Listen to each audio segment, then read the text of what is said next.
This podcast is a member of the Voices of Wrestling Podcasting Network. Visit voicesofwrestling.com to hear the rest of our great podcasts, as well as show reviews, columns, opinions, and updates across the world of wrestling. To the highway in a brand new day. Over the rainbow, gotta let it go. So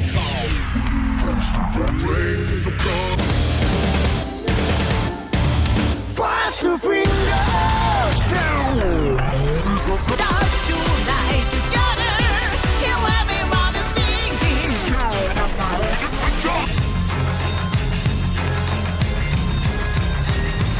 你看到我就怕，头皮发麻，我的手。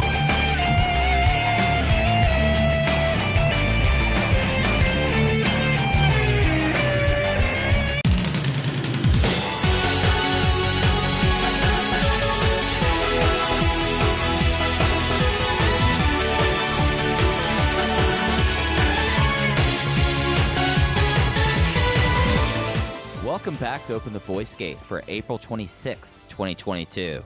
We are members of the Voices of Wrestling Podcast Network. You can find us on the Voices of Wrestling Podcast Network feed on our own dedicated Open the Voice Gate feed on all podcast platforms and applications. You can follow us on Twitter at Open Voice Gate. If you would like to donate to the show, click the link in the show notes. It'll take you to our redcircle.com landing site. You click the red rectangle that says sponsor this podcast, and you can set up a one-time or recurring donation. No obligation whatsoever, but we would like to thank all of our previous donors. I'm one of your hosts. It's your old pal, Mike Spears, joined alongside my co-host, Fred Case Low. In case we just have an insane period ahead of us. We are almost exactly a week from Dead or Alive. Dead or Alive, of course, on May 5th. We had huge Korakuen this week. We've had a Kobe Sambo Hall show with notable stuff here, but most importantly, Case, the hell are you today? I was hoping you were going to ask me my thoughts on Barry season 3 to start, because I'm going to give them to you anyways. Mike, I'm doing very well. I have not seen it yet. Oh but my god! I'm doing 4 shows in 3 days, buddy. Yeah, you're a busy man. Mike Spears, very busy man. I get it. That's okay. We could. This is a loaded week of Dragongate stuff. We'll try to keep it mainly centered around Dragongate topics this week. But the Barry is good. Oh my god! It's the best show on TV, and I was euphoria pilled to the max. But the tone of Barry, the humor of Barry, the mix of Bill Hader and Henry Winkler and Sarah Goldberg, it's so good. And it was gone for 3 years, and I think it really lost. I don't feel like season 3 has a lot of buzz, which is a bummer. Case, if you did not bring this up last week, I would not know that that debuted this last Sunday. That's Zero so buzz. crazy, because I love Barry. It's one of my favorite shows. Yeah. I sat on my hands for 3 years going, all right, season 3, here we go. Season 3, here we go. When's it coming? When's it coming? When's it coming? Because I thought season 2 was one of the best seasons of television that I've ever seen. And over this past weekend, I rewatched season 2, and boy, let me tell you, does that hold up? And season 3, not to give anything away, because I will certainly want your thoughts off the air once you watch it, but this felt darker. I think the humor in this season is going to be really, really messed up. I think it's going to take a bit of a cynic to find any sort of laughter in this new season. But the story, for the most part, I am very into from episode 1, and I can't wait to see where it goes. So Barry is back. Dragongate is the best wrestling company in the world. Personally, I'm doing quite well. Things are going very well for me right now. I'm happy to be here. How are you? Buddy, I'm thriving right now. The Voice Gate boys, we're claiming some wins on the schedule for the first time in a while. So yeah, no, I'm doing great. If you go back and listen to shows from August, September, October, November, December, it's like, ooh, I hope Case and Mike are doing okay. This is why are the first 15 minutes so dark? Late April, the Voice Gate boys are crushing it. Thriving is what I like to call us. We're thriving right now. It's going to be interesting as someone who I loved Barry, and 3 years like this. I think because right now the thing I do every day, and it's usually 45 minutes before I feed him is Pudge This gets... sounds, by the way, this What? has the start of like a Mark Wahlberg daily schedule where it's the thing I do every day to guarantee success. I'd like to hear this from you. Well, what I've been doing to guarantee success is playing fetch with the dog for about half an hour to 45 minutes while I'm doing a rewatch of classic Seinfeld. Because I realized, like, I was way too young to watch the Seinfeld Chronicles when it debuted. Like 89, like I was 3 then. Like even though my first reading did come from the TV guide, I did learn how to read from the TV guide, which explains a lot, Case, if you really very much so want to boil it down. But I'm watching Seinfeld right now, and I'm through season 3 right now, and it's just something that how much of early Seinfeld have you watched? Like, have you gone back recently and seen like 89, 90, 91 Seinfeld? Yeah, I've seen every episode. It is interesting the tonal shift that they make about partway through the 3rd season, because I do believe in the Michael Schur school of, if you're doing a sitcom, your first 10 episodes, your first season, you should be able to just throw it out, because Seinfeld really has that, because like the whole romance with Elaine and the will they won't they really play up in the first 2.5 seasons, and then just the giant tonal shift that it goes through partway through. And that's been really interesting, but I might eject out of this so that, because I feel like I need to rewatch the first 2 seasons of Barry just to get it fresh in my brain before I start watching season 3. I might eject out of Seinfeld to do that rewatch. So next time when we're going to do our, what do we call it? Was it the Barry report or like the minute of Barry? Next time we'll have this. I like the Barry report. The Barry report. Next time we'll do this, I'll be keyed up to it. But did you notice that with like the first few seasons of Seinfeld, like the tonal shift, like when they realized that Jerry and Elaine just don't work as an interesting on-screen couple? I don't like the show until the Chinese restaurant. And I think the general consensus is that is when the show figured out what it was. But like season 2, The Deal is a great episode. The Revenge is a great episode. But the Pony Remark is one of my least favorite episodes of the entire series. There's a lot of season 2 that doesn't really hit, because not only are they exploring Jerry and Elaine at that point in a way that isn't totally interesting, but there's also, like, I'm a Costanza fan. I think people have their characters on the show. I like George, and I don't think they had totally figured out George until season 3. And once you hit season 3, now you're approaching, that's right, this is the greatest show of all time. Everything from here on out until the finale is top-notch stuff. You know when they figured out George? I figured out the episode. It is the episode where he convinces the girl he's seeing to get rhinoplasty. Yeah.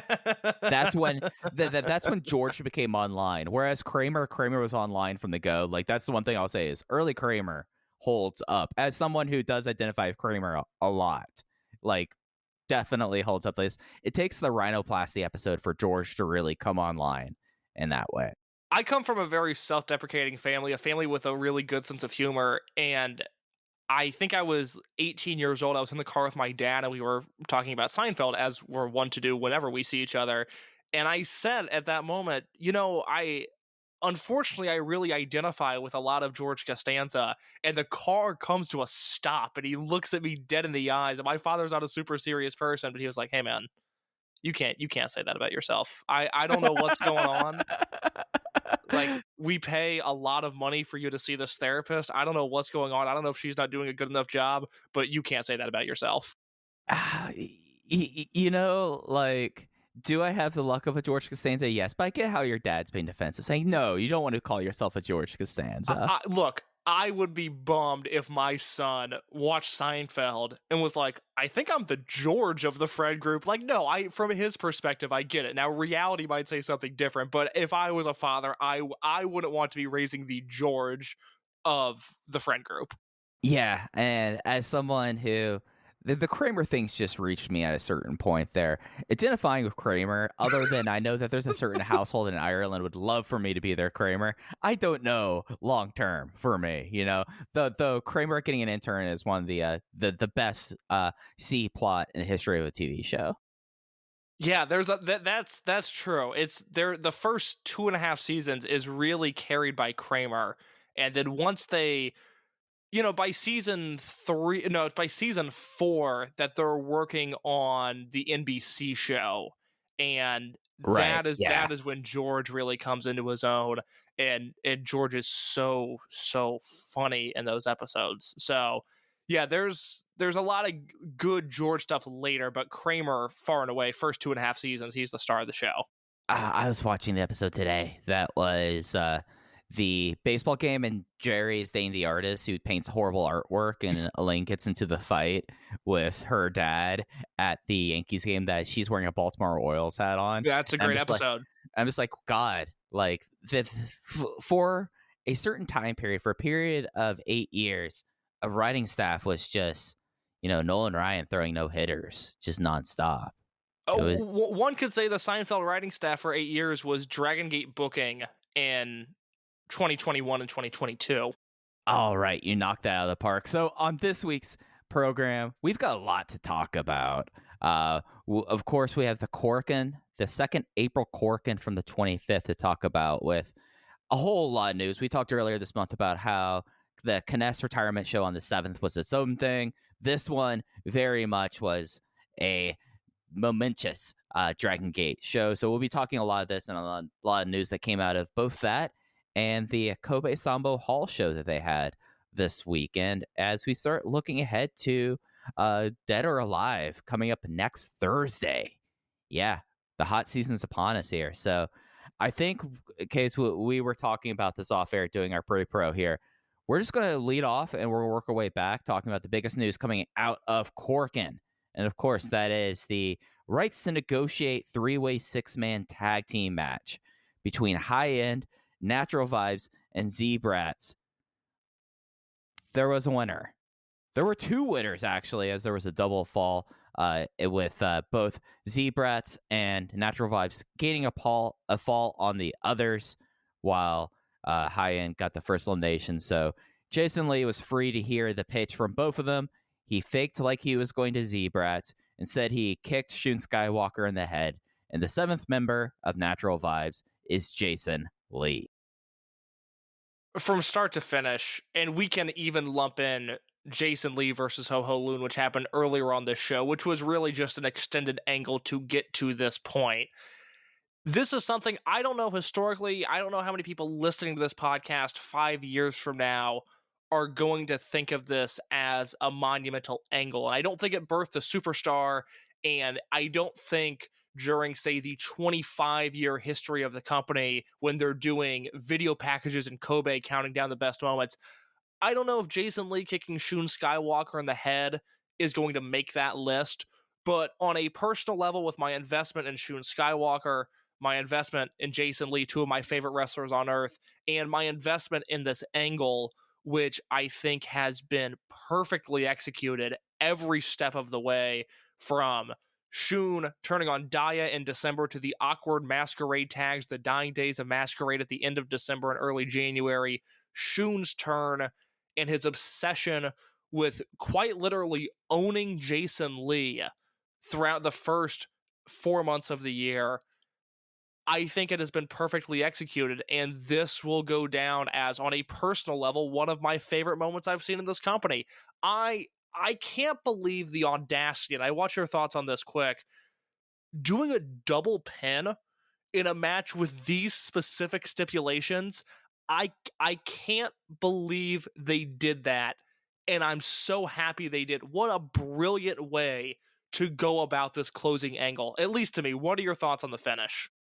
I think that I'm mostly in agreement, but I think what was really shown here that Dragongate is able to do that I don't think very many promotions are able to do, and this is one of the reasons when Case and I are going off on our Dragongate bullshit, I know that, as we are one to do, sometimes, the hyperbole mitigates what we're saying, but Dragongate's understanding of wrestling, understanding their audience, because I don't know if a lot of crowds would have been as receptive to that basically 45 minutes that played out in front of them. But the Dragongate audience, they knew what they were in for. So the fact that there was a double pinfall, they didn't view it as a fuck finish because they knew there was going to be some sort of finality here. Now, if this was a company that has disregarded the trust that their fans and customers put into them, yeah, no, then you can look at this and go like, oh, how dare they do this kind of screwball finish here? But Dragon Gate's special. Dragon Gate, it's the right situation that you can do this there. And now, because they did this there and did it in front of the crowd, now they could play off the double pinfall for a while. And that's something that other promotions quite honestly can't do because they don't have the trust of their fans. They don't understand the relationship the fans have with the rule set. I don't even think AEW, for as much trust as their fan base has in them, I don't think AEW could get away with doing that finish in a big spot like this. Now, I do love the parallel universe in which AEW is doing the rights to a human stipulation. I would love to see the Thomas Holzerman think piece on that. The Holzerman would have a lot of takes about this. First off, he would call it sus to begin with because the guy's don't. That is something that I could talk about off air. The discourse of AEW doing a rights to a human match would be unbeatable. I hope Tony Khan has the guts to one day do it. But the point being, you're exactly right. This is one of those. I think from the main event onwards, because it's a main event that I said in my review over at voicesofwrestling.com. To me, it was classic Dragongate with a fresh coat of paint. It's the style of match that we would expect to see from a Shima or a Tozawa or a Shingo or a Mochizuki when he was a push commodity. We're just now doing it with Jason Lee and Shun Skywalker and Hyo and KZ, etc., etc. But it's just one of those deals where I watch this and I don't know how you could come away not loving it because it is so exactly what I want from wrestling. I mean, answer me this, Mike. Going into this match, were you dead set on Jason Lee joining one specific unit, or did you think it was up in the air? I thought it was up in the air because of the fact that you had a unit in here that desperately needed more members, basically. Natural Vibes, like we talked about this, I think first and foremost, Natural Vibes did not need Jason. Now they have abundance of riches now in Natural Vibes. Jason could have helped out High End at the very least, and the whole storyline with Shun and Zebras was compelling enough that, yeah, I could have gone either way. I was not locked in my thought before I saw this. Nor was I. So you're put in this situation where you have a stipulation that's not only going to matter as we go throughout the rest of the year with what unit Jason Lee lands in, and I would expect to see Jason Lee as a very important figure going forward, and I have my thoughts on that I can share in just a minute, but you have the stipulation where the result is genuinely uncertain. I mean, we follow this promotion closer than anybody, and even in the Discord, even on the Voices of Wrestling Discord, there was a lot of, well, I think he's going to end up in Zebras, and I think he's going to end up in High End. And my thought was he's going to join D-Courage. I thought he and Dragon Dia and Yuki Yoshioka would have made a really nice trio as they would attempt to fill out that unit, but it looks like that might not happen. So doing a double pin just to milk even more emotion out of this situation, where now not only is Jason choosing whether or not he joins the unit that has the right to ask him this question, but there's now an ultimatum between those two units.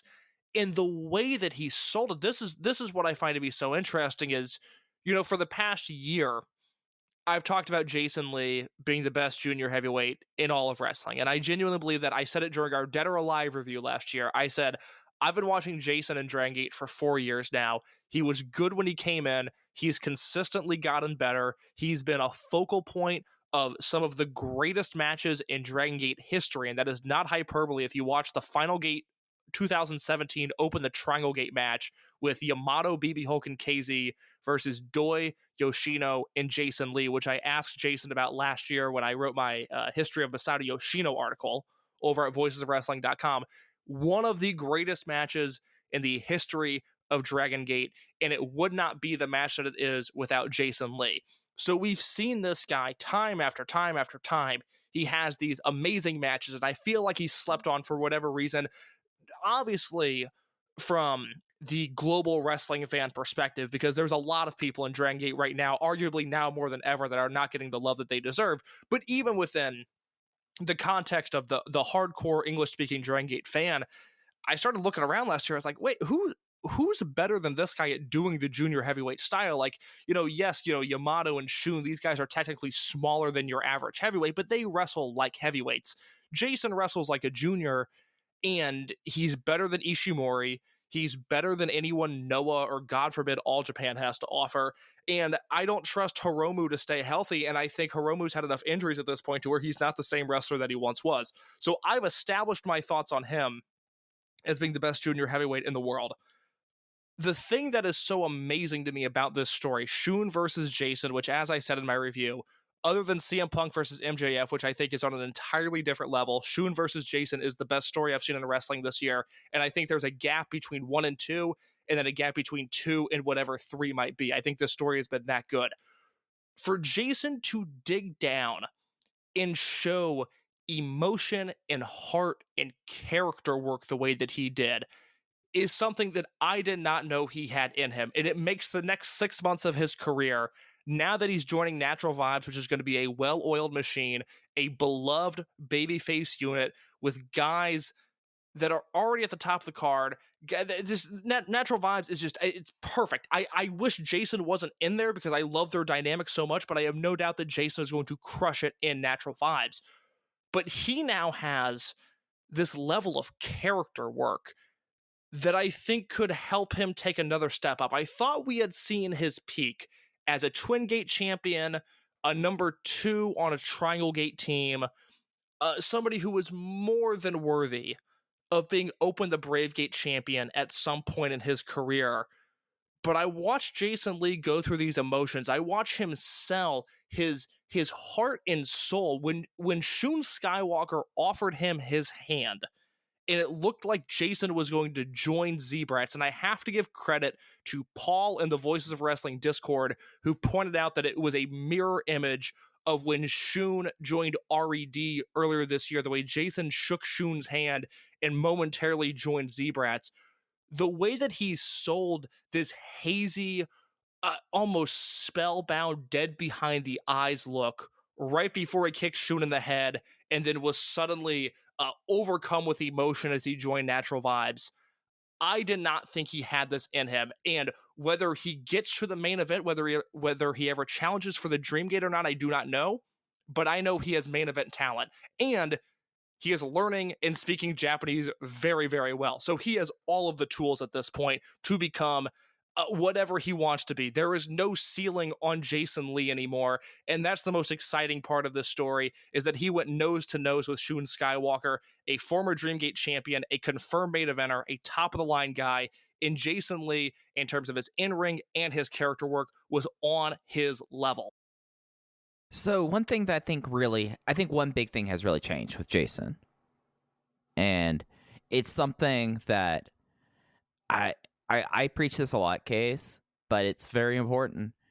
The fact that Jason speaks Japanese this well is a big thing, both within the crowd's perception, and I could tell from the confidence they're letting him get out there on a microphone.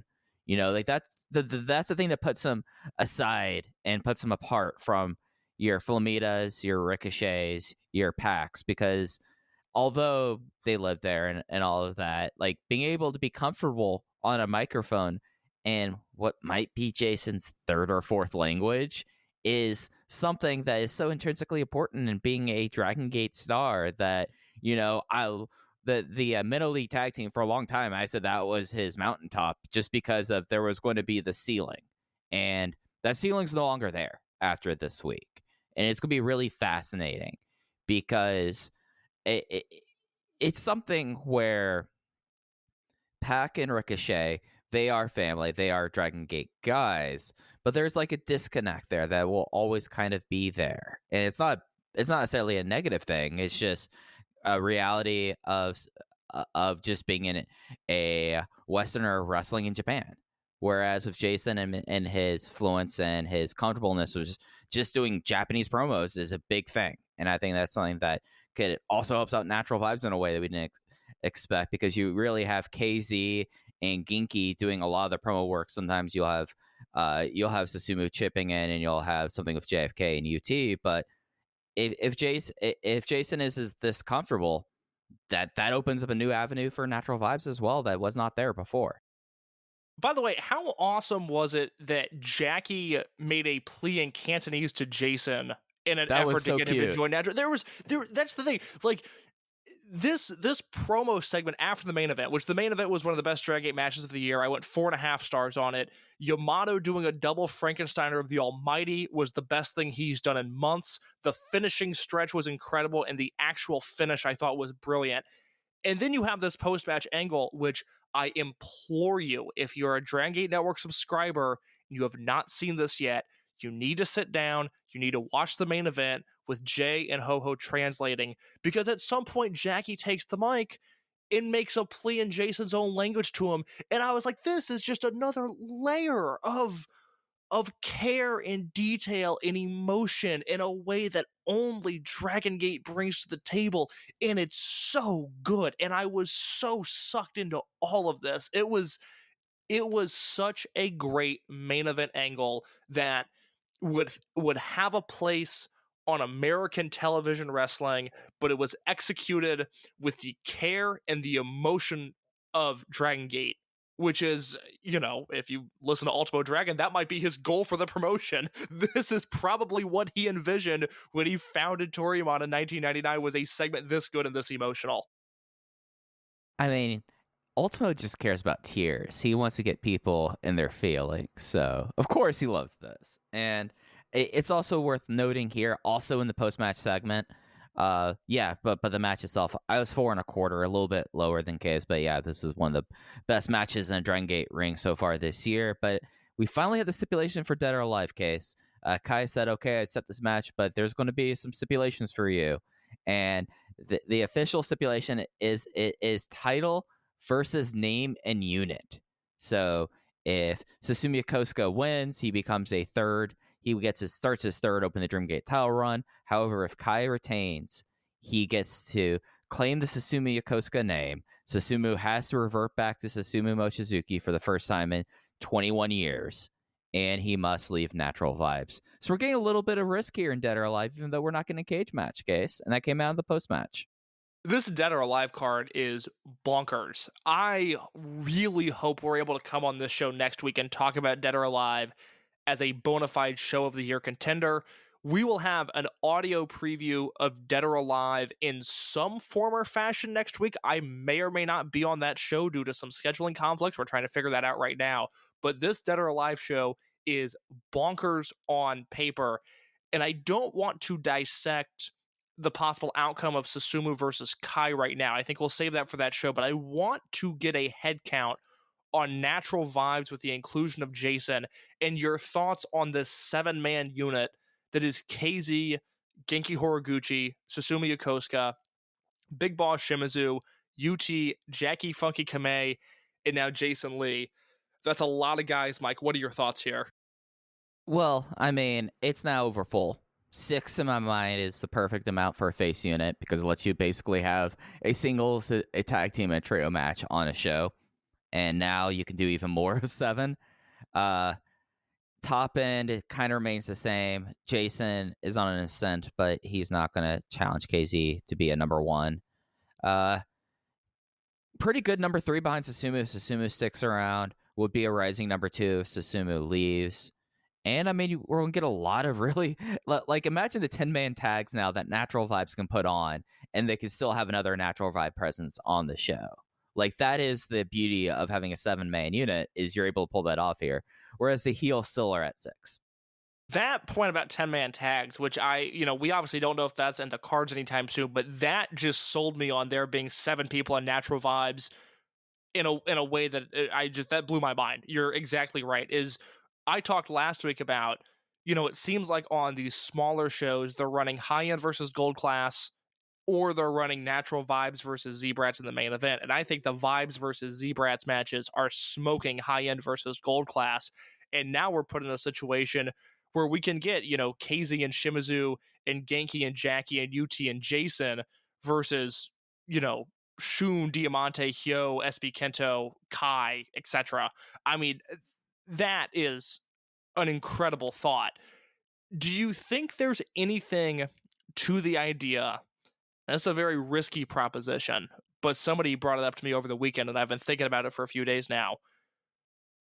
Is Natural Vibes done at 7, or do you think they're planting seeds for an 8th member? I just 8 members for a face unit is kind of insane. It's a lot, especially considering the fact that they all have to do a coordinated dance routine. Right? And Yeah, so Jason's kind of.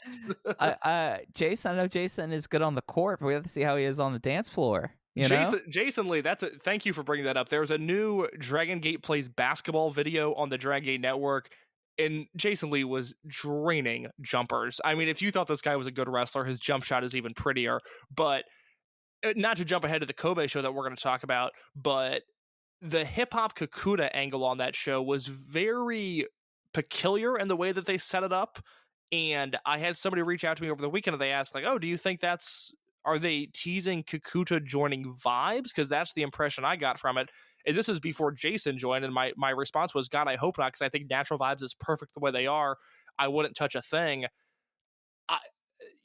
Jason is only going to be a net positive wherever he goes.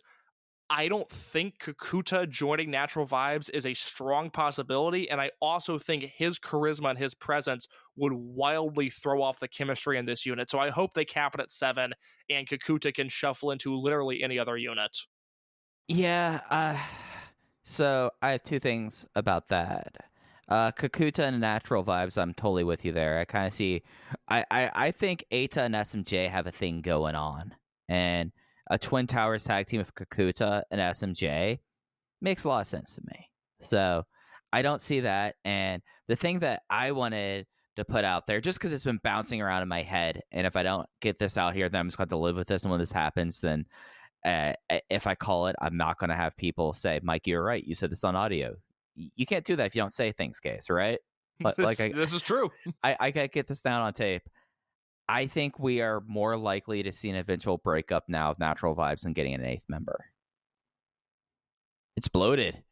When these units get bloated, that usually means that the end is closer than the beginning. So I just 7 and maybe 6 by next Thursday. I think that's it. I mean, Natural Vibes technically is the longest tenured unit right now in the company. So, I mean, they're always on the clock, and the bigger you get, they like adding people into a unit right before breakup. So, I don't know. So let's say Susumu goes by the wayside. He loses to Kai. He loses his name. He loses Natural Vibes. Are we now at a point in Dragongate where Susumu Yokosuka gets filtered into that unaffiliated Legends role, and he's teaming with Kondo and Kanda and Fuji and undercards? Or does he slot into a different unit? I've seen a lot of reaction thinking that this is like the start of the end of Susumu, which he doesn't even make my list of people I suspect. Could I see him taking a step back from the front lines? Yeah, with how the company's changed over the last 36 months. I think that's a big likelihood. I think though, like likening him to like Kanda and Fuji is not where I see him. I kind of see him like where Mochizuki is, where Mochizuki kind of, if he leaves, he's unaffiliated. Yes, he does the rec league match a lot of times, but he is the one that will pull for title matches. He's the one that they will always pull for important things. And I see that as the most realistic future ahead of Susumu Yokosuka if he loses the title match at Dead or Alive. Is 2022 the last King of Gate that Susumu Yokosuka will be involved in? No. Okay. I think, I mean, they made the damn thing 32 people this year, and there's still people on this list that I'm like, you made it to 32, so we have some people here who I don't think we normally would have in this. I don't think Susumu is on that end of the cut line. I mean, if they're going back to block play next year, I'd be a little bit more worried if I'm Problem Dragon or Yosuke Samaria that I'm not going to be working it, not Susumu Yokosuka. Hey, that Maria Jackie match in Kobe is one that I have circled as a, this is going to be a sleeper 3 and 3/4 4-star match. I am oh my god, we're going to talk about King of Gate later. I'm going to cuss. I'm so fucking excited for King of Gate, Mike. I'm so excited. Oh my god, I can't wait for this tournament. Yeah. So I don't know. I'm not as I know that with Kness, and we'll get into Gamma and Shisa later, one could easily, and I think like without really jumping to conclusions, think like, God, look at the old generations being phased out. Susumu going back to his real name and getting kicked out of Natural Vibes. He's next up. I mean, I'm right now looking at the 32 people in the tournament, and I can name 1, 2, 3, 4, 5, 6, 7, 8 people I would cut before Susumu Yokosuka if they were going to go to 24. So Do you think Shisa's leaving because he found out they were doing a 32-man King of Gate and he wasn't one of the 32 involved? I think Shisa's leaving because he's old. And I think you're correct. No, I think you're absolutely right. I don't mean to be callous about it. I think Shisa's leaving because he's old and he only worked Kobe Sambo Hall shows for the last 3 years. And, I guess he's no longer on the board of directors anymore. I think you're correct. I don't think he left because he's not a King of Gate, but that's a very funny reality of a guy who seems, we've always heard he's a very hard-nosed trainer. Like, Shisa will beat you up with a dojo, but I've never heard of Super Shisa having an ego problem. But I could just imagine on the Dragongate bulletin board, he sees the King of Gate line, he's like, "You fucking kidding me? I'm not in this tournament." And he splits because of that. Problem Dragon? Dragon's getting this? But that isn't Gifu. That isn't his hometown. But Dragon? Oh my god, we just swap those two out. It could have been Akuda versus Shisa, which is the type of thing that I'm into. I mean, I swear to God, if they don't put the Fujiwara Ihashi matchup on YouTube, case, I'm gonna freak. I will. That's in Kobe, so that's no. That's in Gifu too. No. I've got the lineup right here. The 514 is UT versus Kagetora and Problem Dragon versus Okuda, but 515 in Kobe is Ihashi versus Fujiwara. Okay, I'm looking at the Facebook page and they have them on different days. Let me double check, but I'm 99% sure I'm right here as I quickly scroll through the and it's not up there. That's a bummer. I'm right on this one. I'm pretty sure I'm right on this one. Oh, hey, no, I'd rather it be in Kobe too. But, I'm just reacting to the reality that was presented in front of me. So I think we've covered this main event. We have other stuff we kind of want to touch on, and we'll get back to King of Gate later. Do you have any other big thoughts on the main event before we start going back down the Korakuen card? Interesting. Hold on. I'm looking at the English King of Gate schedule, and it has Fujiwara versus Ihashi on that house show in UT versus Kagetora in Kobe. That is not what the Japanese site had listed. If I can find that real quick. You talk, I'm going to look for this. Yeah, so I'll just continue going down the show. The semi-main event, this was Minorita versus the Mellow Warrior, who has been harassing him for over the last few weeks. Minorita lost to the Blue Destiny, which quickly was revealed and was pretty obvious as soon as you saw him in the ring, that the Mellow Warriors were Perros Del Mal, and the Mellow Warrior that Minorita faced was Kotaro Suzuki. And Gold Class, after no one in Dragongate wanting to face the undefeated Triangle Gate champion teams, Noah will stop by. So it will be Nosao Rongai Eita and Kotaro Suzuki versus the Gold Class Triangle Gate team of Kota Minoura, Kaido Ishida, and Naruki Doi at Gate of Destiny. Okay, finally, my final thoughts on King of Gate real quick on the Spora blog, that official kind of website that isn't the official Dragon Gate website, but they post news to there. But it's Gaora. Yeah. Yeah. So that's where I got the lineup from, and that has Ishin versus Fujiwara in Kobe and UT versus Kagetora and Gifu. So I am going to side with the Japanese site until further notice. Nah. Okay. So, hey, I think that's a win for everyone. Then it's on the Kobe show, which makes that Kobe show even more badass, honestly. And I would hope to God that UT versus Kagetora makes YouTube, because that match sounds super, super good. Oh, yeah. So my main event, the Mellow Warriors, they're Perros Del Mal. We had basically like a 2-minute angle where Minorita was trying to run around basically away from the Mellow Warrior. And were you surprised at all that this was Perros? As soon as I saw the blue sneakers, I was like, all right, this has to be someone from outside. I was like, oh, it's Perros. Then it ended up being Perros. I was surprised that it was Perros, but I wasn't surprised as soon as they were unveiled, if that makes sense. I'm disappointed that I didn't come to that conclusion. I thought I thought Eita was largely done with them in the context of Dragongate. But here's the thing. I saw some people shitting on this because it's Nozawa, and rightfully so.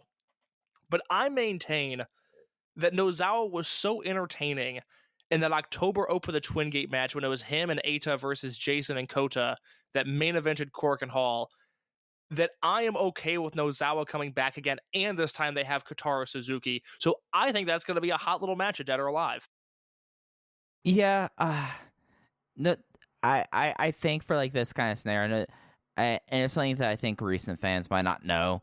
Nosawa's had a relationship with Dragongate basically since they were all in Nakapon and Toriyama, so he shows up occasionally. Yes, right now he is a certain public enemy of certain parts of the wrestling internet right now, but in a weird way, if he's not family, he might be like he's the local street tough that gets brought in for holidays. Like that's what Nosawa's relationship is. And Eita in this, I mean, it's clear that they kind of want Eita, if they're going with the summer of Eita getting his groove back.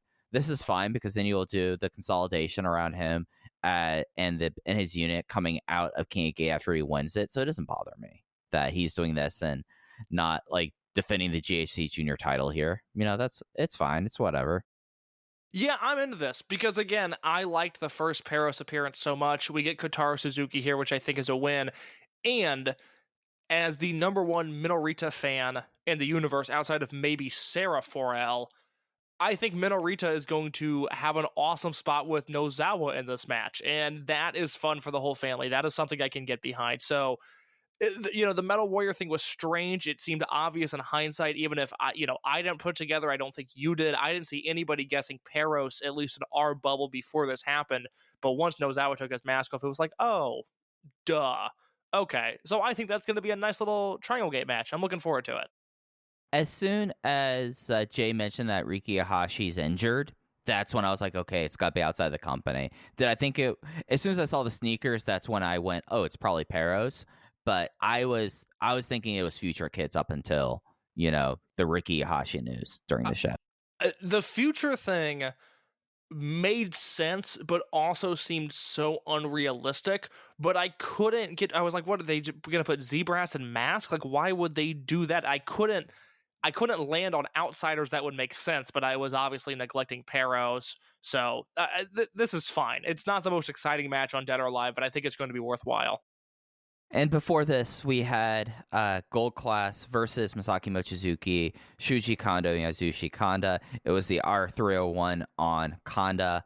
My favorite note here was about how apparently Minorita has gotten Kondo's ire because he's stealing his damn cookies. Yeah, I wrote in my review, I thought this was on the weaker end of Gold Class matches that I've seen. But on the opposing side, Shuji Kondo, who should be kept in a bubble from this date we're recording, April 26th through May 11th, the opening round of King of Gate, so that he can actually participate in King of Gate this year. Kondo had a nice little stretch here. He and Kaito Ishida beat each other up. I thought they looked good. I don't expect Kondo to do anything worthwhile or important for the rest of the year, so I really hope that if he has a big match at Dead or Alive that he delivers there, but more importantly, I hope he's healthy and well-rested for that Kai match on May 11th, because that could be super exciting. Yeah, I mean, the Kondo window has shifted now that I think like it's really like, I would like to see Kondo, maybe gain an upset, over Kai in the tournament. Like, that's my big hope is Kai gets to have a King of Gate run right now. But the match itself, it was fine. Kondo and Ishida, I really like that pairing. Those two have something together. But I'm kind of with you on your review there. I was 3 1/4 on this match. This was not the strongest one of theirs, but I'm glad they're doing stuff with Gold Class, because Gold Class, other than being like winning champions, have now felt static over the last few weeks. I'm glad that with the Peros thing of Minorita, it's given them a little bit of spark while the unit kind of is in its early days before they started to expand. Yeah, I mean, you could only get so much out of high end, and we've seen that sort of play its course, and Gold Class needed something else to latch onto. And whether or not the Peros match at Dead or Alive is a great match, I think is certainly up for question. But I do think for as much as they're allowed to have heat within the current context of the COVID crowds, I think that's going to be a heated match. And hopefully, Kotaro and Eita and Nozawa grind Minoura into a pulp to a way that he can make a valiant babyface comeback and win and get something out of this experiment. I think long term, this could be a very favorable match for Minoura and his growth, even if it's not going to be the best match that he's going to have this year. No, I think that's all entirely fair. Moving down the card, we had another trios match. This was a big unaffiliated mess. Eita, Strong Machine J, Isha Nahashi defeated Yosuke Santa Maria, La Estrella, and Takuma Fujiwara. It was SMJ with the machine suplex on Yosuke Santa Maria. And Case, I think Eita and Strong Machine J have a thing going on. Okay. They absolutely do, and their chemistry is rock solid. And what did I say on this show last week? I said, if you can buy Strong Machine J stock right now, it's at an all-time low, buy some, because this guy's feeling himself. He's in a bit of a groove right now. Yeah, the Dragongate stock market. The new future bit, yeah. And look, it already paid off for you, Case. The stock already paid off for you. You've already, like this, it's already gone to the moon. SMJ stock's to the moon right now. You know me. I have been, my two things with Strong Machine J. He debuted April of 2019, and I'm still convinced that he might have had the single greatest debut match in the history of pro wrestling, because his debut match was 4 stars. Now, he was in there with Genki Susumu, KZ, and Don Fuji. We'll take rookie SMJ and Gamma on the same level of talent, but he was in there. I think that's completely fair. Hey, that was 2019 Gamma. You know how I felt about early 2019 Gamma. Was that the year that he was Wrestler of the Year for the first 2 months? Yeah, because he was great. Was that 2020? Did 2020 begin with Gamma being the best wrestler in the world, and then we ended the year in a pandemic? I think you have something there. I think you do. Mike wants to play around. Mike wants to have fun, and what he didn't realize is that complimenting Gamma was actually the most dangerous thing that he could have done. Then, Case, in theory, shouldn't Gamma retiring in August then end it all then? You would fucking hope so, man. I am so sick of this pandemic. because Case, this would make sense, because my weird ability to speak things into existence is on record at this point. Guys, I'm sorry that my speaking Gamma, the 2020 Wrestler of the Year, into existence January and February 2020 resulted in the last 2 years. That's on me. I apologize. I will do better in the future and prove that I have learned my lesson here. Where I'm looking at Gamma's cage match right now, and there's no way that any of these matches in January or February of both 2019 and 2020 were any good. I can't. Dude, he was great. He had 4-star matches. Was Benkei and Yamato versus Gamma and Mochi one of the matches that you really liked? Yeah, it ruled. Okay, that was 2020. So you praising Gamma, again, not entirely responsible for COVID, but it couldn't have helped. Again, I apologize, and I'll do better in the future. That's my bad. These are the things to think about. But anyways, my things with Strong Machine J. I think he might have had the greatest debut match of all time, and it has been diminishing returns ever since. And I've been very hard on him. I mean, I said a year ago, I just don't see a future in this company where Strong Machine J is a relevant entity. I thought Dragongate had passed him by to such an extreme degree that his presence was grating. But lately, I think he's been a ton of fun. I like the chemistry that he has with Eita. My issue with this match, and maybe you can fill in a gap for me, maybe I missed something. Why are Eita and Maria not teaming still? Why were they on opposing sides in this match? That drove me nuts. Well, Eita promised her a Twingate match, and they had a Twingate match, Like, he's trying to move on here. Maria is the one that constantly keeps on getting into his life, I get that. I'm disappointed because I thought after their Twingate match they would grow to accept one another, and I'm a little unsatisfied with how that story has played out. I wish there was more, not even more, just some finality one way or another with Eita and Maria. Oh, so Case wants finality, and that's an M angle. Okay. Yeah, I want closure. God forbid I get that. I get broken up with Out of the Blue all the time, Mike, okay? I want closure for once in my life, and it's going to come through Eita and Yosuke Santa Maria. I didn't know that this hit a personal nerve. I apologize. Oh, Well, I'm sorry. You have no idea, my friend.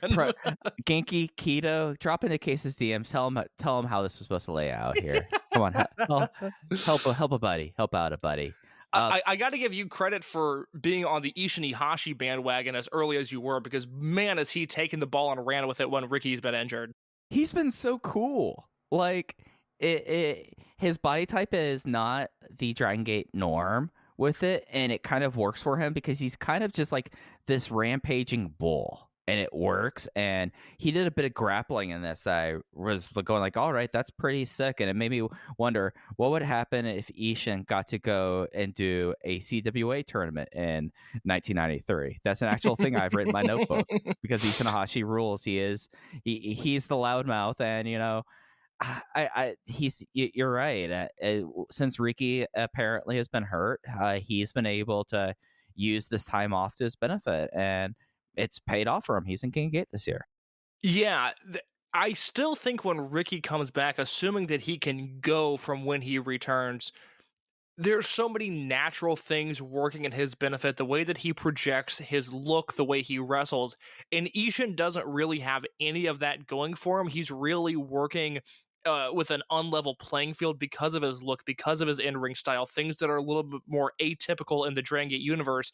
He's not ugly. Ishin's not ugly. He's not ugly, but he's no Ricky Ihashi, okay? One brother won those genetics, and it was not Ishin. But I mean, if you have that head of hair, you've already won. My God, what a man.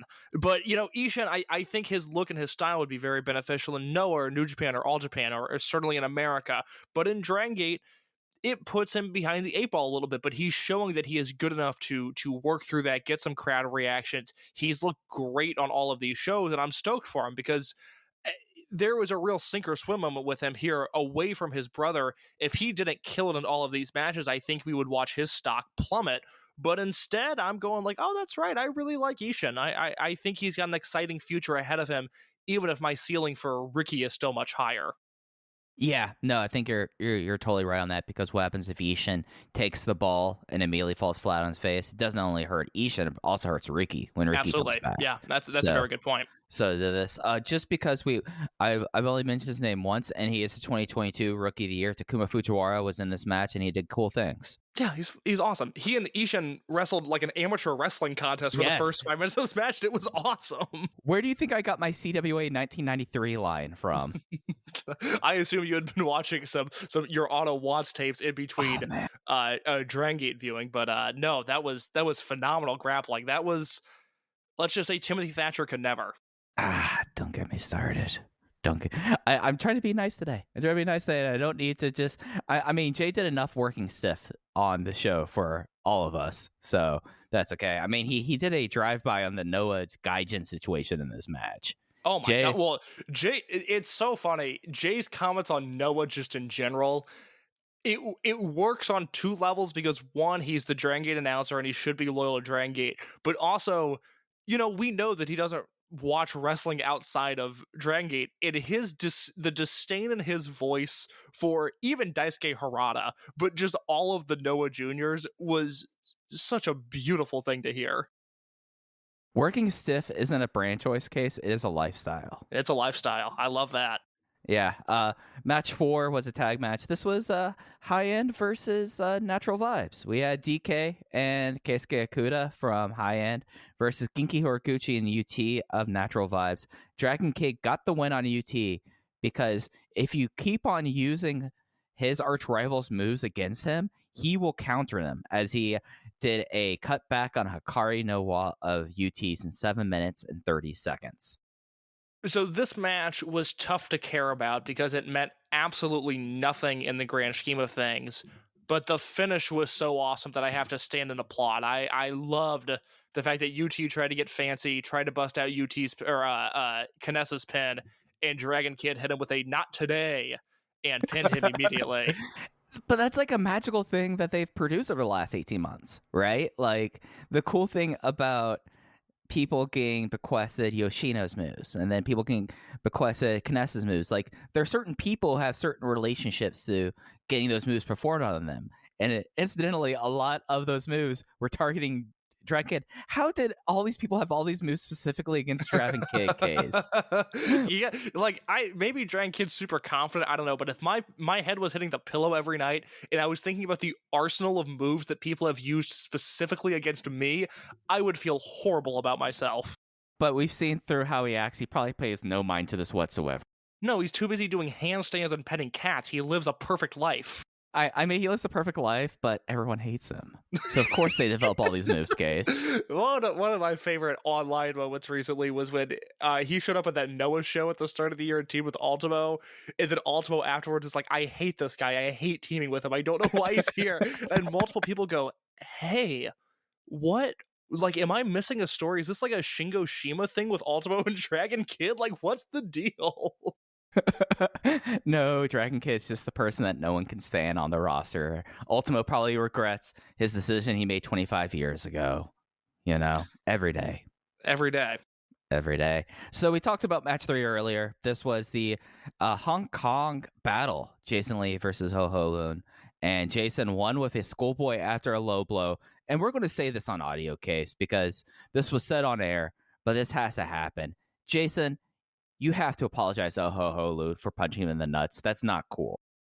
No, I love the way that Jay slid that in there when Jason was saying in his the post match promo after the main event that he was pretending to be in Z-Brats all along and that he was only going along with it so he could turn on the. And Jay goes, well, he owes Ho Ho an apology. He kicked him in the balls earlier. That's a very, very good note. Very good wrestling or anti-wrestling logic by Jay to point out that 2 hours earlier he did kick someone low for real, and thus he does owe them an apology. Yeah, man. I mean, that's the two guys basically built up Hong Kong wrestling by themselves, and you do that, you do them dirty like that, man. If I'm Natural Vibes, I'm keeping an eye on Jason. I love that Ho Ho's getting as much in-ring time as he's been getting lately. He's been making the YouTube channel a lot. He's good. Ho-Ho's good. He's if you have not seen Ho Ho wrestle since the Cruiserweight Classic, I think he's much better than he was then. Of course, working with Dragongate for 3 years will do that to you. I love his presence, and I was thrilled for him, even if it was a short little 3-minute match that was really just an angle. I was stoked that Ho Ho got a singles match in Korakuen Hall. That's really cool. Yeah, absolutely. And next time Ho Ho's in the States, I think we need to, both of us, go find the show and go get Ho Ho an ice cream cone. Look, I tried to get him booked. I told you that. I tried to get him booked in a territory close to my home, and it did not work out logistically, but I would love to see him next time he's in America. What a man. What a lovely man. Speaking about lovely men, this next tag match had, at least in my approximation, one tag team case of the most fine, upstanding men you could possibly have, and then two absolute scallywags as Don Fucci and Kenichiro Arai, upstanding men, pillars of the community, defeated these two deviants, Punch Tominaga and Problem Dragon, in 5 minutes and 44 seconds when Kenichiro Arai gave a really brutal pile driver to Punch. Absurd. Now, obviously, we're here to talk about Jay's commentary on this match, but we have to mention that the finish was Arakin hitting a Terry Funk level pile driver on a Punch Tominaga. That was tremendous stuff. But obviously, there's a line in here that we have to discuss. It was because we did not hear the Kness retirement show audio, this was the peak of Jay's commentary career. Yeah, so I don't have this line down verbatim, Case, do you? I do. Punch Tominaga was in the corner. He ran across the ring, and Jay said, Punch Tominaga's in-ring style is a lot like Shingo Takagi's.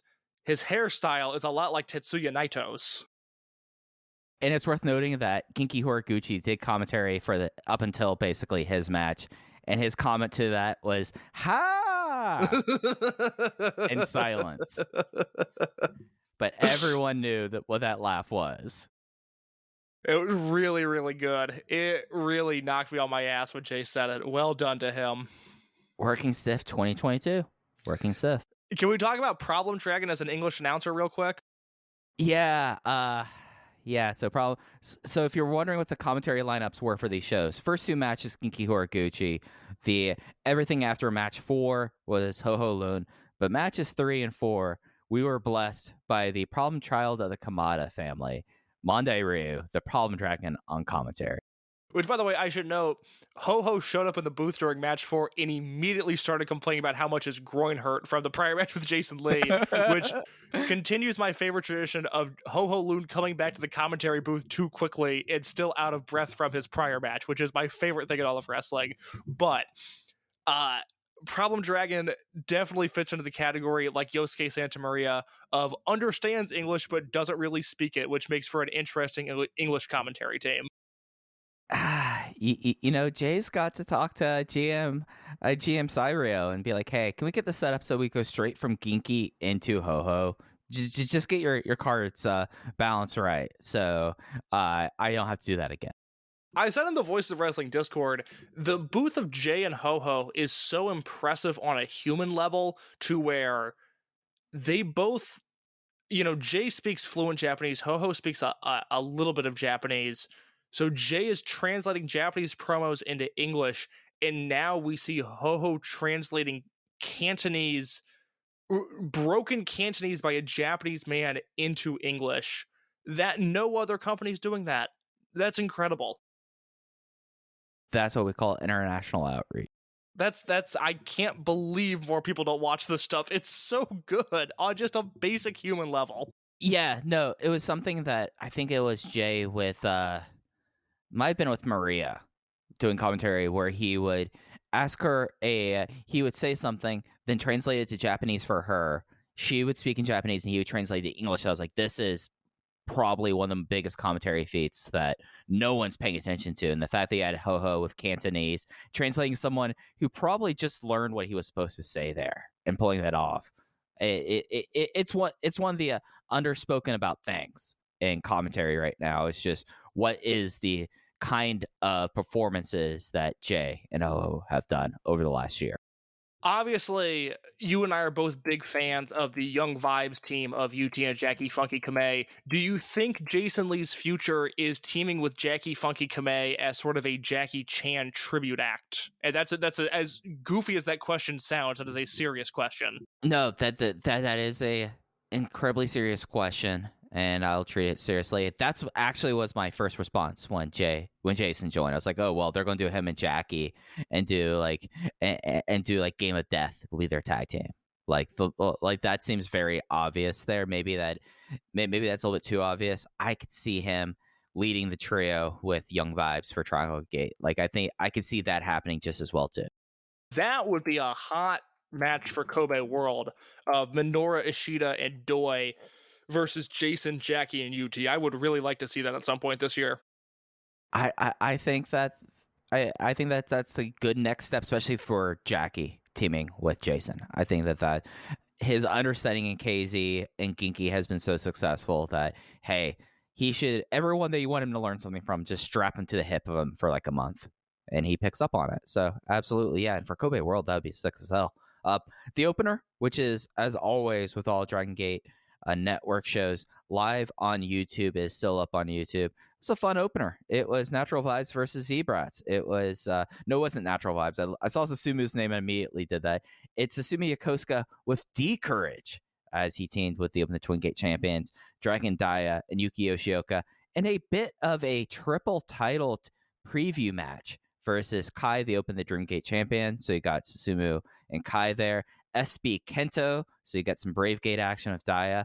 And then Diamante, who will be challenging the Twin Gate champion team of D-Courage, along with Shun Skywalker. So they lifted up a lot of water for a lot of different boats. My analogy got away from me, Case, but they did a lot of work in this opener. That was a 15-minute time limit draw.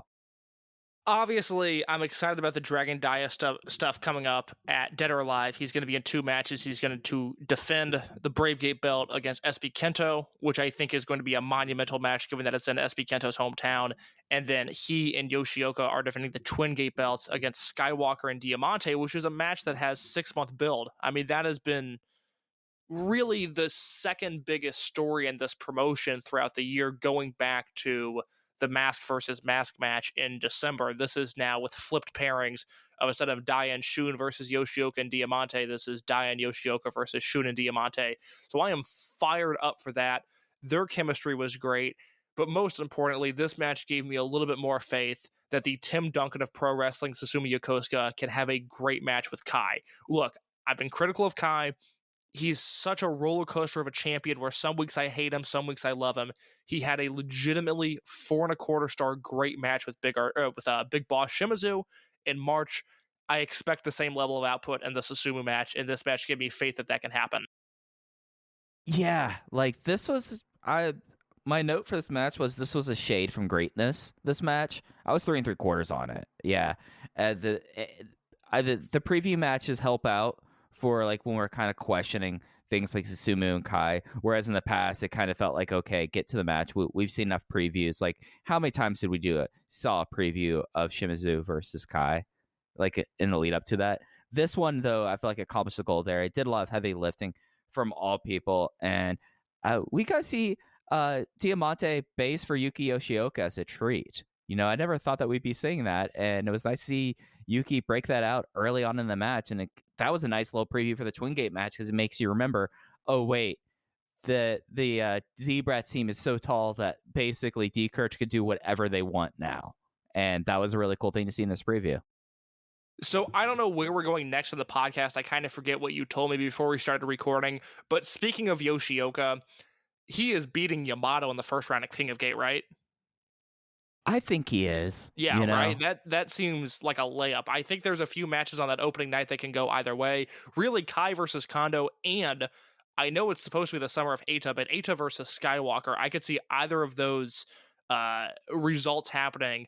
But Yoshioka versus Yamato, lock it in. I think that is a victory for Yuki Yoshioka. Well, we were going to do this later, but we've already kind of talked about it. Let's talk about King Gate now. Yeah, let's do it. We don't. Let's do it. Yeah. So at the end of the show, GM Ryo Saito announced the entrance and the format for the 2022 King of Gate, deciding Dragon Gate's #1 championship, and for the first time ever, 32 wrestlers, single elimination. It is basically spread out the first 2 weeks of King of Gate. They are doing first round matchups. We've talked about confusion with one of them. I'm just going to run down the matchups and we could take it from there. The May 11th Korakuen that Case was just talking about has the Kai and Kondo, SBK versus Hip Hop Kakuta, class of 2020 getting at it. Yamato versus Yuki Yoshioka, which we just talked about. And then Eita versus Shun Skywalker in the spoiler match of my bracket. And then we fast forward to Gifu. I'm just reading what's listed on the English page. Case has pointed out that they might have flip-flopped one of the matches here. It is Problem Dragon and Keisuke Okuda. I'm willing to guess that this match happens in Gifu, as Problem Dragon is from Gifu, and I believe this is technically a homecoming show. The other match from Gifu will either be Takuma Fujiwara versus Isshin Hashi or UT versus Kakatora on the 15th in Kobe Sambo Hall. The other matches from there are JFK, Jackie Funky Kamei versus Yosuke Santa Maria, Dragon Daya versus Hyo, La Estrella versus Strong Machine J, and then either UT versus Kakatora or Takuma Fujiwara and Isshin Hashi. And then we fast forward to the triple shot. It is May. It is a triple shot in Hokkaido month. Twice a year, May and December, we get a triple shot. This year, we have 6 matches in the first round there. So it's Ishida versus Susumu on the 20th. BB Hulk, being a hometown show, gets a main event versus Naruki Doi. Big 6 matchup. 21st, Jason Lee versus Benkei. Dragon Kid versus Diamante. Then on the 22nd, as we are also in adjacent to KZ's hometown. He's from Abetsu, which is a suburb of Sapporo, but it's still his homecoming show none the same. We have a super heavyweight battle, Big Boss Shimizu versus Akashi Yoshida, then the homecoming boy, KZ versus Kota Minoura, in the rematch of the 2021 King of Gate finals. Give me your 3 most anticipated matches. Personally, boy, where do I cut this off at, man? For me personally, SPK versus Hip Hop. I want to see how Hip's looking, and I know that they'll be a week after his return. Eita versus Shun, because of the implications there. And I'm really interested in Takuma versus Ishin. That is my favorite match of this. That is my first round matchup. Is Takuma Fujiwara versus Ishin Hashi. I am largely on the same page as you. I have morbid curiosity in a few. Dragon Kid versus Diamante is certainly one that sounds like a lot of fun. La Estrella versus Strong Machine J is the definition of high ceiling, low floor. That could go so many different directions that I'm a little nervous about that match. But if I had to pinpoint the three that I'm most excited about, like you, Eita versus Shun, Ishin versus Fujiwara, the fact that they are closing out that Sapporo weekend with the King of Gate finals from last year in the first round in a single elimination tournament, no less, KZ versus Minoura, that gets me fired up. That is so exciting. That is one that I could go either way. I have no idea what the finish to that match is going to be. And I think next week we can kind of break this down a little bit closer and give our full King of Gate prediction brackets. But oh man, I'm staring at that KZ Minoura match, and that is a 50-50 match to me if there ever was one. And the thing about that KZ Minoura match is it would not be in the next round, but in order to see who gets out of that region, Eita is in that region too. Eita and Shun Skywalker. These brackets are awesome. This tournament's great. I said last week, if the King of Gate lineup was anything other than outstanding, it would be a massive disappointment. And I think this is outstanding. I think they killed it with the 32 guys. I love the way the brackets are laid out. Like I said, I think next week we'll have the opportunity to dive into this and go match by match. But I'll give you a week to change your answer. But right now, King of Gate 2022, who is your winner?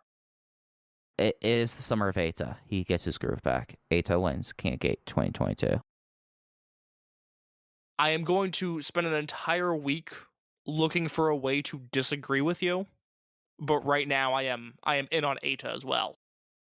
It's the summer of Eita. We just talked about George Costanza for a bit. It's just like the summer of George. We're entering the summer of Eita. I'm sure Eita would be very disrespected if he found out you were comparing him to George Costanza in any way, shape, or form. Do you think I think Eita would like Seinfeld. Eita seems like the kind of person that would like Seinfeld. Mike, pull up the Dragongate roster. We're going to find out who on this roster likes Seinfeld. Oh, well, we're past the hour point. You know, we did the bulk of our work. It's time for a dessert here. All right, I got the roster page pulled up. Geez. Let's go unit by unit. Let's start with Natural Vibes. KZ, probably not a fan of Seinfeld. Genki, my guess, has seen every episode. Genki, I think Genki and Susumu probably both have. Genki might have been in the room for a few of those late Seinfeld seasons. He might have gone from Japan to Mexico to LA and wrote a few of the season 9 Seinfelds. That would not surprise me. Hey, season 9 Seinfeld gets slighted for whatever reason. I think it's better than people expect. Big Boss Shimizu, I think we're both in agreement. Not a Seinfeld guy. Oh, I think Shimizu lives off of 90s American culture. That is a good point. Yeah, but do you think he'd be Seinfeld or do you think he'd be Friends? I feel like he'd be Friends. There's a Friends guy on this roster. There's a Friends guy that I can pinpoint, and it is not Big Boss Shimizu. I think Shimizu is a Seinfeld guy. UT can go either way. Even though he's in his late 20s, he projects like a 22-year-old. I don't think he's seen Seinfeld. I don't think it's on his radar, and I don't think he'd like it. Yeah, I think we should just put out a blanket thing. Anyone who debuted after 2019, with exceptions that we might point out, have not seen Seinfeld. I feel like we could just paint with a wide brush. There's no way that Jackie Funky Kamei and Takuma Fujiwara have watched Seinfeld. No, Jackie is too cool and doing too many things to sit down, fire up his Netflix account and watch Seinfeld. Jason Lee, though. God, we can probably ask. I would like to know if Jason Lee has seen Seinfeld. I lean no. I'm gonna say Jason is not a Seinfeld fan, and I'm gonna stick with that for now. Though he would have had the best chance out of anyone other than people on excursion to have watched Seinfeld. That is true, but I lean no. I think Jason's a sports guy. I don't picture him sitting down and watching a lot of comedies or dramas. I think he's a live sports viewer. I mean, you said sports guy, and for a second I was like, oh, so he's a big fan of Sports Night. Yes, naturally, that makes perfect sense. Then we go into high end Yamato. Yamato probably said yada yada yada a whole lot. He watched it. Yeah, Yamato knows the hits. He's seen the contest. He's Right. seen the outing. He's seen the yada yada yada. Hasn't, he doesn't have opinions on season 2 of Seinfeld, but he's seen the hits. He's at least somewhat of a fan. Yeah, whereas Dragon Kid has not seen the hits, but will still make reference. No, Dragon Kid is the Friends fan on the roster. Dragon Kid is 1000% like, guys, Friends is really good and no one else is interested. Okuda does not watch Seinfeld, however, Benkei does secretly watch Seinfeld. I have no complaint there. That seems very accurate. Kagatora? Probably. Kagatora seems like a kind of guy that knows the TNT and USA Network lineup really well. I don't see him as a comedy fan. I see him watching whatever the Japanese equivalent of Rizzoli and Isles is. I was going to say the Japanese equivalent of Royal Pains, but we're on the same page there. Okay. Kagatora watches what my mom watches. Right, yeah. Characters welcome. Z-Brats. We have a lot of Zoomers in here, so we can just pass by SBK. No way. No, SBK's meeting women. He's not watching Seinfeld. Kai. Oh, man. Kai's been around. Kai has watched Seinfeld, but he might not be a fan. There's nothing I like to think of more than when he's carrying Muto's bags on a pro wrestling syndicate show. He hits the hotel room, he sits down, legs spread wide open like Kai does, and he flips on TBS and enjoys some Seinfeld reruns. You see, I feel like he'd be a guy in the hotel room that would watch a lot of Shark Tank. Yeah, that's Yo. Yo's the big brain guy. He's like, this Mark Cuban guy knows what's up. Oh, Mr. Wonderful. I'll tell you who Mr. Wonderful is. BB Hulk, that's a yes. Yeah. Okay. All right. Yeah, there's enough implied horniness in Seinfeld that I think BB Hulk can get down with that. As we've talked about, Hyo watches Shark Tank. SB Kento is too busy getting laid. Shun Skywalker, who knows? He might watch Barry. The thing about Shun is that he might be taking character notes from Bill Hader. Yeah, he might be watching the show about an assassin. That makes sense. Diamante? Yeah. No shot. No, I don't think really? So. Once again, Diamante is with SB Kento out of the town. He's not sitting in his hotel room watching Seinfeld. I think you're discounting the chance and the opportunity that Seinfeld is one of the most internationally syndicated shows of all time. But Diamante's been wrestling since he was 13. Like, he's busy. He's not sitting down and watching an American comedy. However, Naruki Doi. Oh my god, you see it every episode. Naruki Doi is the one who actually knows the Soup Nazi's real name. We have Minoru Ishida and Minorita. Too young, you think? Yeah, maybe Ishida. No. Ishida's a tough guy. He's not watching Seinfeld. D-Courage Yuki Yoshioka. He had a lot of time in Mexico. Yeah, that's true. When you're 6 months into a pandemic in Nacampone, you're probably flipping on Japanese subtitled Spanish dubbed Seinfeld at some point. Yeah. Daya, no chance. No chance. Unaffiliated Ultimo, of course. Of course, big Seinfeld guy. He loves Seinfeld and beautiful women. That's what I've learned about Ultimo. God, I love that people just now discovering Ultimo's Instagram and how great it is. If you're not following Ultimo Dragon on Instagram, you need to do that. If you're not on Instagram, make one just to follow Ultimo Dragon. Yeah, to support the principal and all of his efforts. Eita, we're of different minds here. Yosuke. Hey, it's a romantic show. I lean yes. Yosuke likes the romance. Kondo, I think there's so much frivolity for Kondo. Agreed. He's a serious man. SMJ might be too young. Too young. Yeah. Ryo Saito is a Family Guy person. Moving on. Coming to the Everything Elite podcast, what Dragongate member prefers what animation domination series? That is a series that I think we need to tackle because I think you're onto something with Ryo Saito liking Family Guy. Whereas Yasushi Kanda, big King of the Hill guy, of course, also watches Seinfeld. No complaints. Masaki Mochizuki, you would think he would, but for what all we know about Masaki Mochizuki, that gets in the middle of him running through parks and working out and posting selfies. So no. That's the thing is I feel like with Mochizuki and Fuji, we know too much about their personal lives to where it's like, okay, it's not exercise, drinking beer, or watching 70s Showa era wrestling, so it's not on their radar. Yeah. However, Takashi Yoshida, I could buy him as a Seinfeld fan. I believe that. he moved to America to wrestle at the LA Inoki Dojo in 2003, in 2004 with like those guys. He had to have watched Seinfeld. Yeah, that's fair. That's fair. Yoshida's on the list. Estrella and Hip Hop, they both are too young or from outer space. Punch Tominaga. He's kind of the Kramer of the roster, don't you think? Yeah. He's got big Kramer energy. Yeah. Gamma has big Newman energy. Makes sense. Oh my god, that's so good. When you think about Gamma's career, he is the Newman of Dragongate. Exactly. Fuck, that's good. Mondai Ryu, maybe. Yeah, maybe, but I lean no. Kenichiro Arai, however. Too busy working with the Japanese mafia to watch Seinfeld. That's my stance on that. Kness is still listed on the roster. Yeah, he had a lot of downtime. Yeah, Kness, Shisa, Ichikawa, Sachihoko Boy. I'm going to grant them all yeses. Yeah. The Hashi brothers are older. Yeah, but they're like, one of them's he has like a medical degree. He's not watching Seinfeld. Yeah, Ishin was the former nurse. Riki was the former Japanese self-defense force. Those are guys with hobbies. Those are guys that are busy. They're not watching Seinfeld. I mean, downtime at the base. You don't think Riki Ohashi maybe, getting some R&R, booting up The Voice? No, he was combing his hair.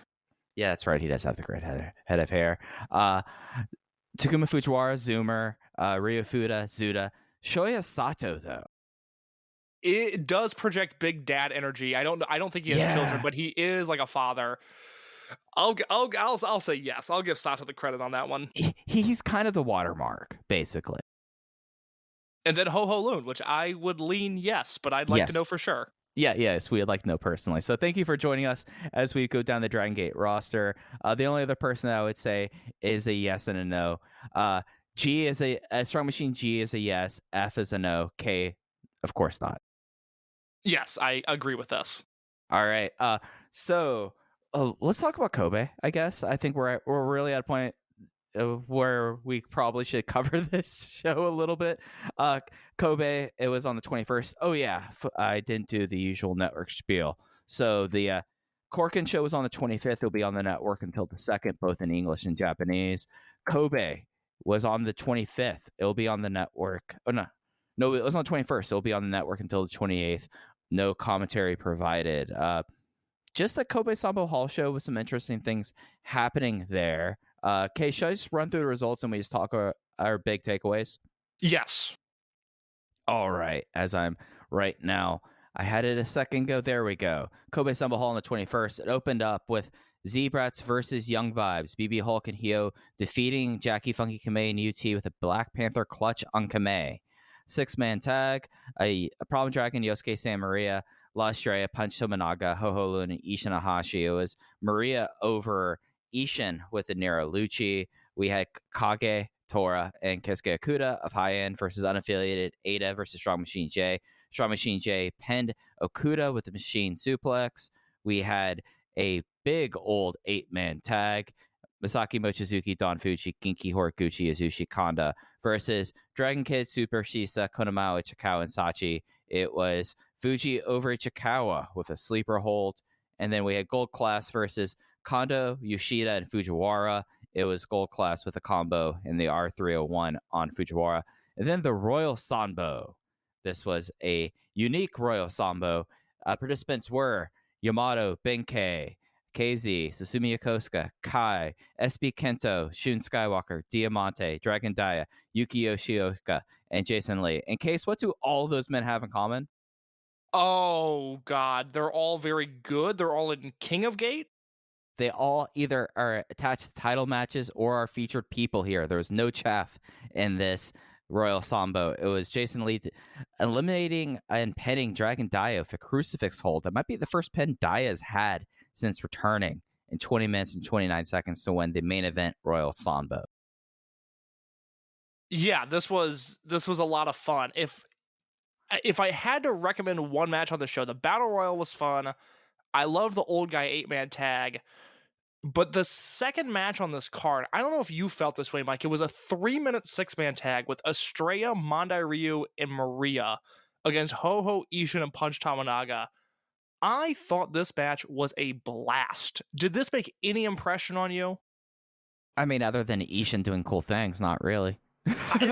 I can't blame you, but I thought Estrella looked good. I thought Maria looked good. I thought Ishin looked good.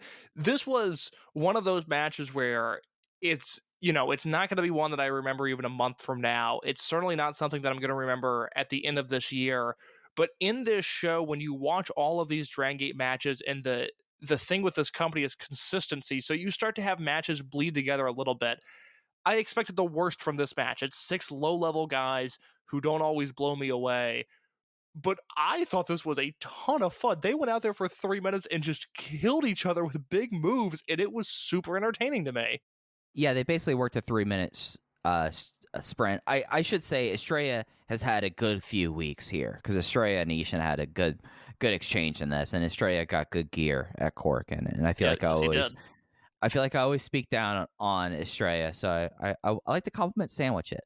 So. Well, I've come around on Strong Machine J recently. Estrella's been doing good work in your eyes. We're growing. We're changing on this podcast. It's not the same thing every week. Nah, there's one thing you can say about me. I am not a static person. I'm dynamic, baby. I'm thriving and changing. The Battle Royal, a lot of people liked. I thought it was good, not great. I know some people were really high on it.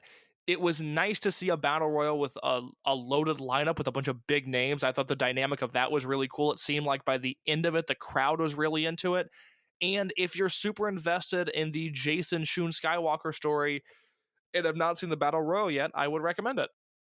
Yeah, like I felt like the cool thing about this Battle Royal was the fact that they had the feuds kind of enter together. So you had Kai and Susumu to start, and they kept on like bringing in like SBK and Dai at the same time.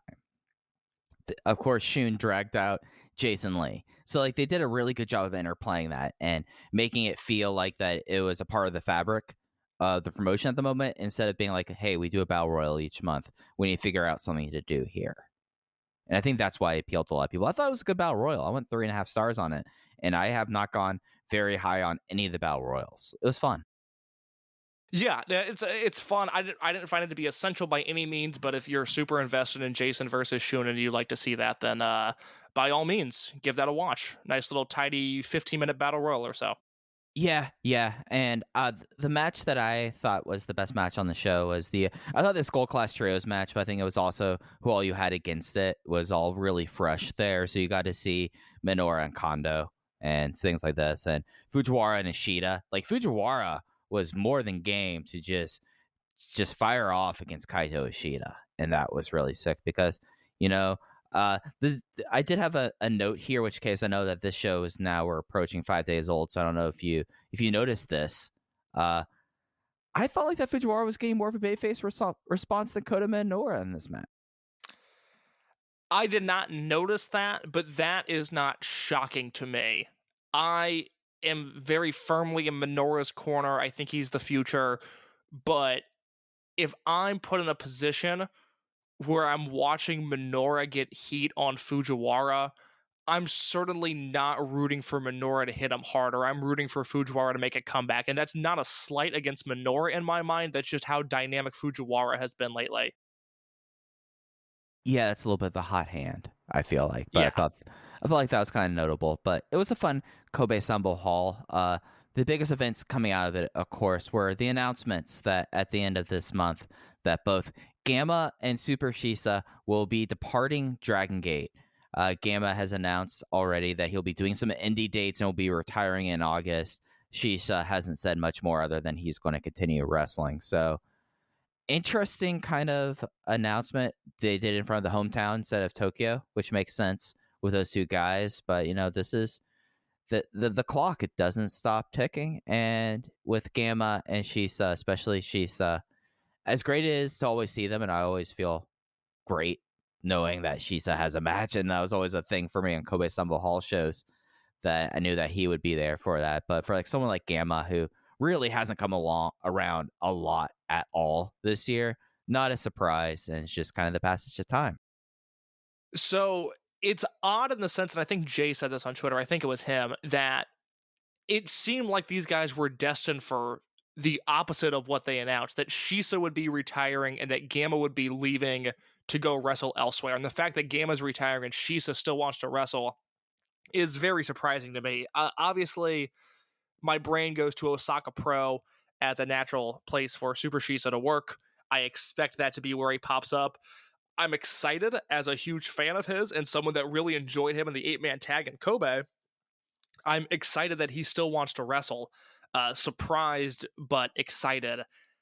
We will definitely be doing one Gamma retrospective show. I can't imagine we're going to be doing two. I started sweating bullets thinking about the idea of booking, like, it was like Yoshino, we did an entire series, Rich Craich and John Hernandez and Alan and Jay all came on and gladly talked about Masato Yoshino. And with Kness, we obviously, people are throwing roses at that Jay interview, which I greatly appreciate. I just started sweating thinking about the idea of, like, is Shima going to do our podcast? Like, who was going to be the person that willfully wants to say nice things about Gamma? So that will be a bridge that we cross when we come to it. But yeah, it's necessary. I mean, we have 32 guys in King of Gate, and these aren't two of the guys. And they're not Don Fuji or Masaki Mochizuki or Genki Horiguchi. And I think that's everything you need to know about their standing in the company. They're not going to work unless it's on these small shows. And quite frankly, nor should they. So I get it. And with Gamma, I guess the thing that doesn't surprise me as much as others, Gamma, for a while, like, I'm trying to remember the first time I got a Dragongate program. It might have been, it was 2013, because it was the first issue after the Summer Adventure Tag League in 2013. But they always have ads in this, and that's ads taken out from people that you've seen on the mat, like Office Hayano and stuff like that. And then just like local businesses buying an ad there, not unlike your local sports program if you go see a high school sports game.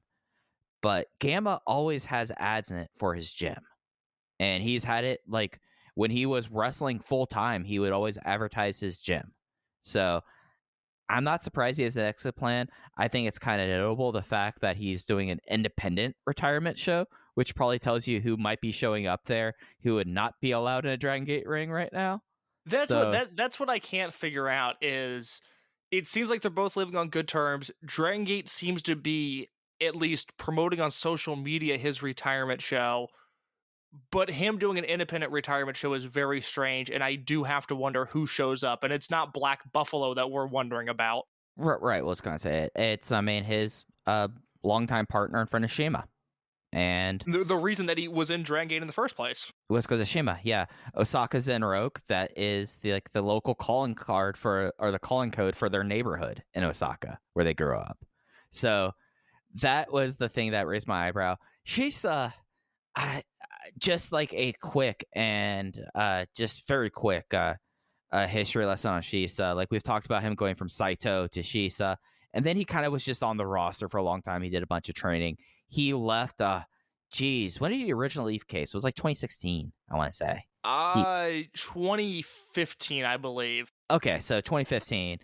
He left the promotion for the first time, and he was going to kind of start scaling back. He opened a taco shop called Dragongate. I don't know if it was in Kobe. I want to say it was in Kyoto for some reason. But he had a shop, and he came back in after the split, and he was a member. When I first got a list of people who were on the board of directors of Dragongate, I was kind of surprised to see his name on that list, but I guess that was during the transition, and he's taken the step back. Yeah, I think Osaka Pro is the obvious spot there. Here's the weird thing about Shisa. I don't know where he actually lives. I'm trying to think of other micro indies because he's in Kyoto. I mean, Yashi has like 4 of them himself in that town. And he's from Hokkaido, but I don't think there's any promotions based in Hokkaido, is there? Micro. Yeah, not super small. Not anything that I'm willing to watch.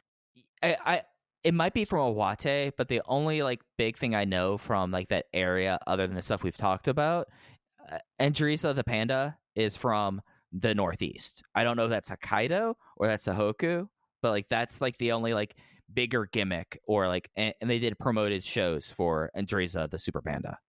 So I don't think he's moving back to Hokkaido. I can't imagine. No, and I don't know his whereabouts generally, so I can't speak to that. He's not retiring, so don't expect a big Shisa retrospective episode yet, but as I said when Kness retired, when Shisa eventually calls it quits, or when we get an idea that his career has come to an end, he is someone that I'd like to talk about at length. I think he has a fascinating career, and I love watching him wrestle. So we'll table that for the time being. I hope he pops up in Osaka Pro because they have a TV deal, and that way I can still watch him. And I'm very curious to see what the next stage of his career looks like. Didn't Osaka Pro land that with Gaora too? Yeah, they've got a half hour on Gaora. The first episode of TV just aired, actually. I have not watched it yet, but it is out on the internet if you know where to look. Wouldn't that be a nice bit of synchronicity?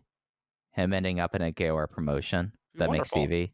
Yeah, great. I mean, from the way Jay spoke about it on the Korakuen Hall show, it wouldn't, maybe not this Toryumon reunion, but hypothetically, if there was a Toryumon reunion volume 3, it wouldn't stun me if Shisa was on that show. So it seems like they are leaving on good terms. Right, yeah. As much as we know. I mean, I wouldn't be surprised to see him in June, to be honest. Yeah, that's a good point, yeah. Yeah. But I think those are all the topics we had to go through this week, Case. We talked about Korakuen, talked a lot about Jason, talking a Gate. We even had time to say who on the roster has or hasn't watched Seinfeld. Was there anything else you want to hit on this week? No, so 2 episodes next week. We're going to do a Dead or Alive preview that, again, I may or may not be on. We're trying to figure that out as we go about the week, and then a Dead or Alive review that will hopefully have a day after Dead or Alive. So we're shooting to record that Friday the 6th to talk about what should be, hopefully a show of the year contender, because on paper, that lineup is insane. Yeah, we're entering the hot season, folks. Yeah, I mean, it's weird thinking Dead or Alive is next week. Yeah, I can't wrap my head around next week being the first week of May. Next week is one of the busiest weeks of my life, and I've been planning for it for like 6 months, and I'm not prepared for it to be next week. So, yeah, we will keep you all up to date on the next episode. It will be, at the very latest, it will be at normal release time. We just don't know who's going to be on it and when we might record, but we're definitely going to be doing a post show for Dead or Alive, and then it's King of Gate season. It's my favorite time of the year, Case. I can't wait. Yeah, I am super excited for everything that's coming up. Yep. So that's going to do it for us for this episode. You can follow us on Twitter at OpenVoiceGate. You can follow me at Fujiheya, and Case is at _ in your case. But that's going to do it this time. Open the Voice Gate. We'll be back with you next episode, previewing the first of the big 5 of 2022. It's Dead or Alive time in Nagoya on May 5th. Take care, everyone.